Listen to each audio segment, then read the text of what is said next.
What's up, guys? This is Zany Boy from TeamGreenKnight, and I have Nick Castle over here.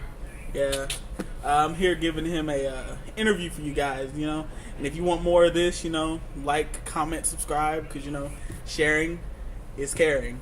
So let's get right into it. So Nick Castle, how are you doing today? Pretty good. Not bad. Just relaxing.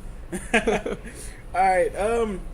Just let's start from the beginning. How did you get into Yu-Gi-Oh? I guess I started when I was a kid, just like a lot of other people. Then I went to a couple tournaments, carried my dual disc. It was fun. I had a good time. Then I just stopped playing. I just fell out of it. I had other stuff, had school. I moved and stuff. And then there was just a lot of downtime when I was in high school between tournaments that I was in wrestling and stuff. So I got into it, right back into it. And I had always seen, I saw the synchros and stuff. They were white.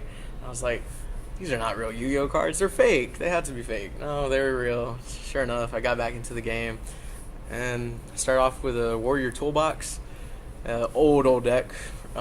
Basically, marauding captains for days and just stop the attacks. I mean, it was a very basic strategy. Your opponent cannot attack you.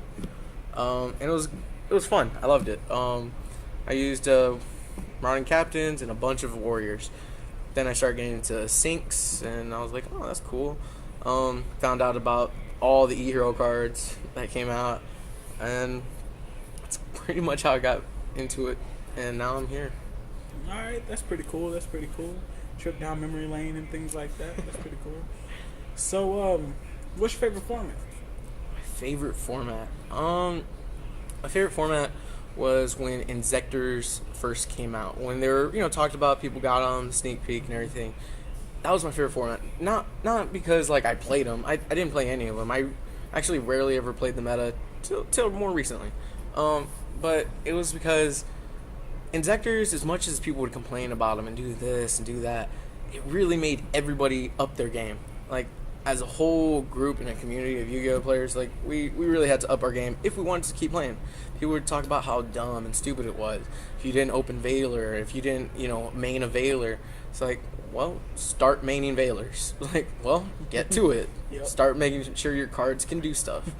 If you can't stop your opponent on their turn while you're still on your turn, you might be doing something wrong now. That's what really made them up their game, and it was impressive. I like that.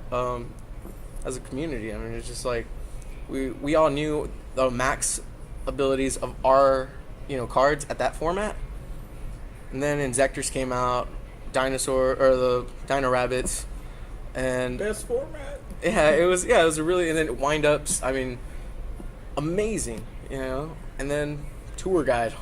$230 card or some shit, and then they changed the ruling on Sangan, and it still was an expensive card, but it was awesome. I loved it. They hit sinks extremely bad just to get the exceeds to promoted, but hey, it made us all better for it. I liked it. Yep. I can see that. All right, what's your favorite card? Personally, my favorite card, I love my Gravekeepers. So favorite card would have to be my Duelist League Spies.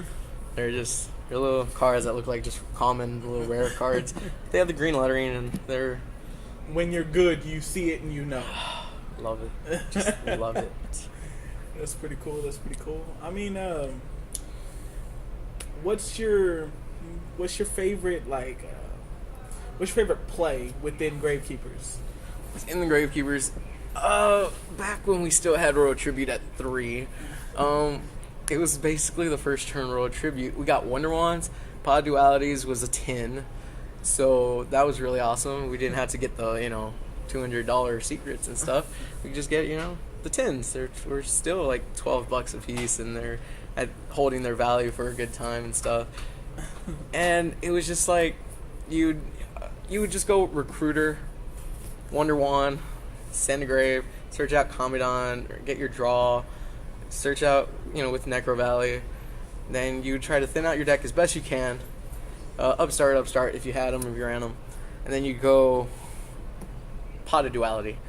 Thin it out as best you can, get it down to like about 30 or so cards or whatnot, get rid of all the commandants and search out your Necrovalleys, you'd have about a 1 in 10 chance at that point of getting the Royal Tribute on your first turn. And you pretty much, with Steel in your deck, Steel, or depends how people pronounce it, set, Royal Tribute, both players discard all their hands, and people would just be mad. I mean, just you go against Agents, you go against like all these decks of their time, Light and Darkness, Chaos, they open up the nuts and it's all in the graveyard, That was my personal favorite play, if I could get it off, and it was always amazing when I would get it off. So this format now, how do you feel about the Royal Tribute play? What if they brought Royal Tribute back to 3 against this format now?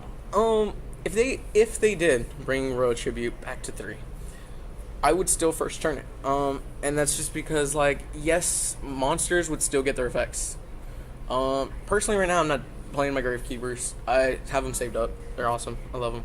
But, when you have your top decks being Burning Abyss, Shaddolls, and, Telenites, just things that like their stuff in the graveyard or like doing things with it, and they still get effects, that's kind of...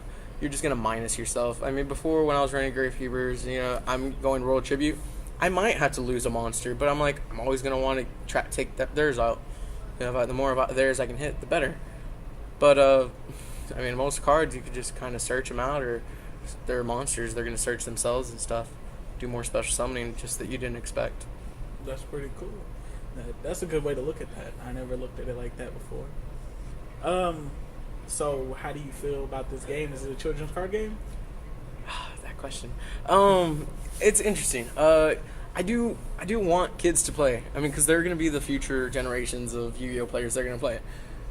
But, I mean, parents, keep your kids at home. Keep them, don't let them go out in public by themselves. They're going to get ripped off. Look up y'all's prices. I mean, I'm not going to say I haven't ripped off a kid, but, I mean, he's not going to feel ripped off, and I'm not going to, have a bad conscience about it. He's, he's happy to get this card that he actually, honestly, would never have gotten, because since a lot of kids are so new to this game, they're only going to get the new cards, but then they're going to wonder why are, Blue Eyes is amazing. Why do people love Dark Magician? Why do people like Dark Magician Girl? Then you show them the old episodes, and they're like, oh, I like Dark Magician Girl too. And then they'll just, follow. So, I mean, in that aspect, yeah, they're losing a lot of great new cards that we're just taking advantage and using. At the same time, it's no, it's not a children's card game at all. Maybe if you're 14, 15, yeah, or, 12, yeah, sure. You can get into it. I mean, don't put yourself down if you just keep losing. I mean, you're going against people that are running your same decks, but better. They have better knowledge of it. They know the combos. They know the linear plays in them that go through the decks. That's pretty great. I mean, I agree that this is not a children's card game. So that was good to hear. Maybe we can get more people on this. And comment below. Is this a children's card game or isn't it? Just share your opinion. Voice your opinion. We're down to listen. We're down to respond to you guys. We like you guys. All right, and that was I think that's about it. We'll wrap this up. All right, well, thank you. No problem.